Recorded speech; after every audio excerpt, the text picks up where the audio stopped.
Assalamualaikum warahmatullahi wabarakatuh. Halo adik-adik, bertemu kembali dengan Bimbel Aritmatika. Pada video ini, Bimbel Aritmatika akan membahas tentang teorema Pythagoras. Sebelum dimulai, jangan lupa adik-adik dukung channel Bimbel Aritmatika dengan cara subscribe, like, dan share. Semoga channel Bimbel Aritmatika dapat bermanfaat. Baik, kita mulai membahas teorema Pythagoras. Misalkan ada segitiga siku-siku seperti ini. Sisi yang ini dinamakan sisi tegak. Kemudian yang di bawah ini boleh disebut sisi tegak atau sisi alas. Kenapa boleh disebut sisi tegak? Karena bentuknya tidak selalu mendatar seperti ini ya. Gambarnya segitiga siku-siku bisa miring gitu ya. Oke, selanjutnya yang ini disebut sisi miring atau hipotenusa. Ini bukan karena gambarnya ini miring ya adik-adik ya, karena segitiganya boleh diputar gitu ya. Ini disebut juga hipotenusa atau biasa juga disebut sisi miring gitu juga, enggak apa-apa. Nah, untuk menandai sisi miring yang mana, adik-adik bisa lihat dari gambar ini.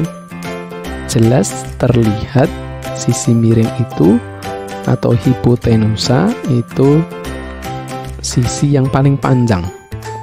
Atau adik-adik bisa tarik dari sudut siku-siku ini yang ada tandanya ini ya. Tariknya jangan ke kanan atau ke atas, tapi tarik garis ke depan.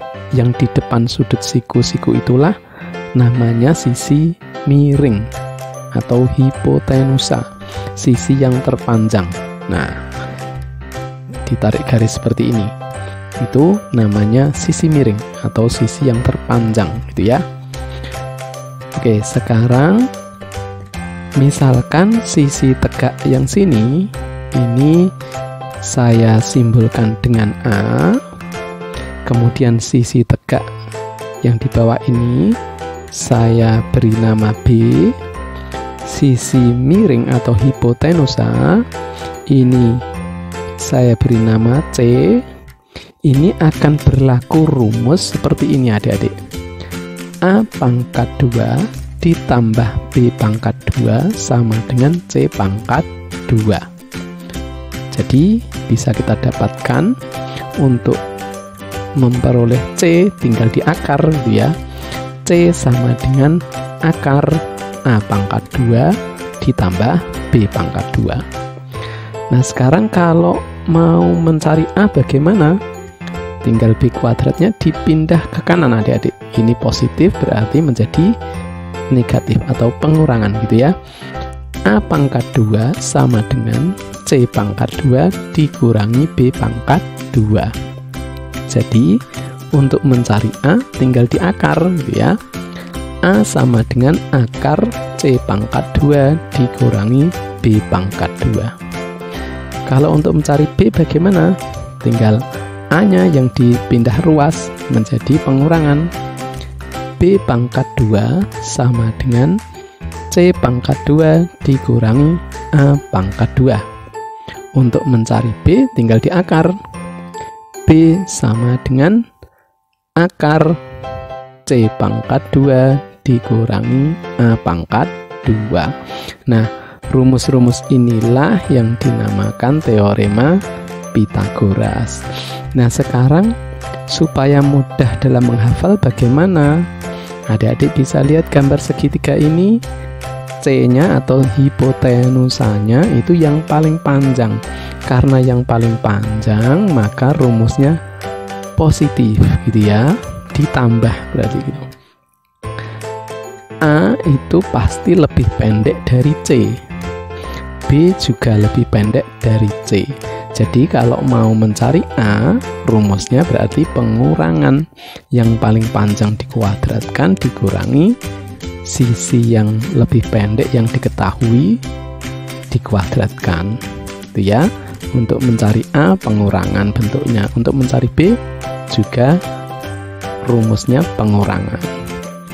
Paham ya adik-adik? Oke, sekarang kita terapkan ke contoh soal. Oke, sekarang gambar yang pertama ada segitiga siku-siku seperti ini. Di sini ada ukurannya 3, 4, kemudian kita diminta mencari X. Nah, X ini apa? Adik-adik bisa lihat gambarnya. X ini yang paling panjang atau sisi miring atau hipotenusa. Atau kalau kita tarik dari sudut siku-siku, kita tarik ke depan. Nah, ini kan sisi di depan sudut siku-siku, ini sisi miring. Berarti rumusnya penjumlahan, gitu ya. X sama dengan akar 3 pangkat 2 ditambah 4 pangkat 2, gitu ya. Ini sama dengan akar 9 ditambah 16 sama dengan akar 25 sama dengan 5. Oke, jadi X-nya 5. Oke, sekarang gambar yang kedua. Gambar yang kedua, adik-adik bisa lihat di sini. Ini yang terpanjang. Kalau misalnya masih bingung, tarik ke depan dari sudut siku-siku. Ini tarik. Nah, ternyata ini sisi di depan sudut siku-siku, berarti ini sisi miring atau hipotenusa yang paling panjang. Kita diminta mencari X, berarti ini lebih pendek. Rumusnya berarti pengurangan, gitu ya.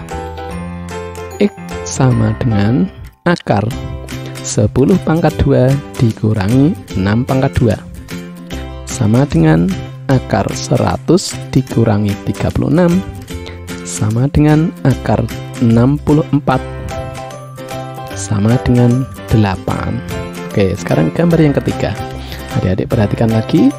Kita tarik dari sudut siku-siku ke depan. Nah, ini berarti sisi miring atau hipotenusa yang terpanjang. Kita diminta mencari X. Sisi yang lebih pendek berarti rumusnya pengurangan.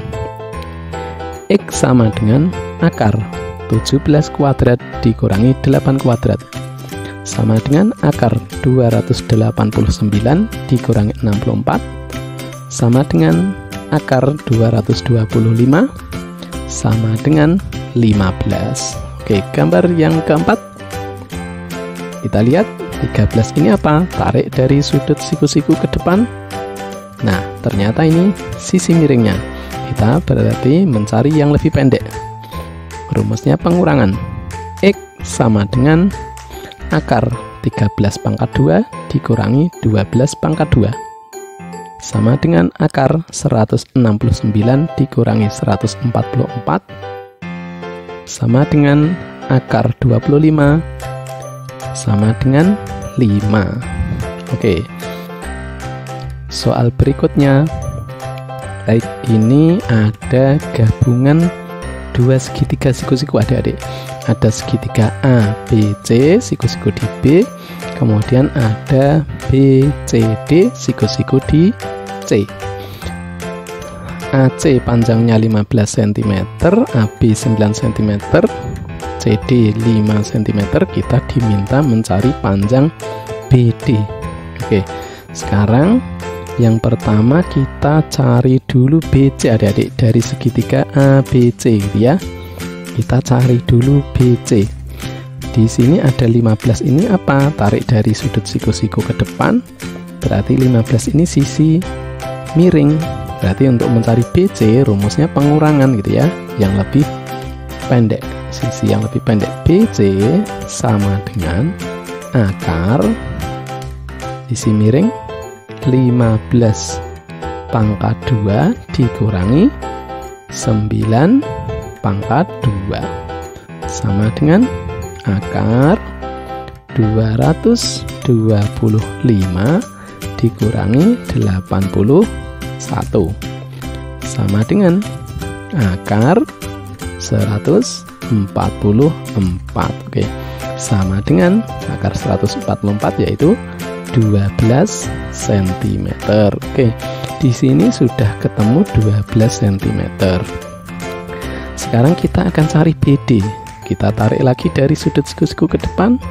Nah, ternyata BD itu sisi miring. Berarti rumusnya penjumlahan. Berarti BD sama dengan akar 12 pangkat 2 ditambah 5 pangkat 2 sama dengan akar 144 ditambah 25 sama dengan akar 169 sama dengan 13 cm.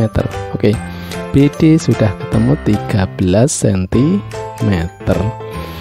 Oke adik-adik, sampai di sini dulu. Silahkan adik-adik praktekkan, saya yakin bisa. Terima kasih sudah menonton videonya. Sampai jumpa di video berikutnya. Wassalamualaikum warahmatullahi wabarakatuh.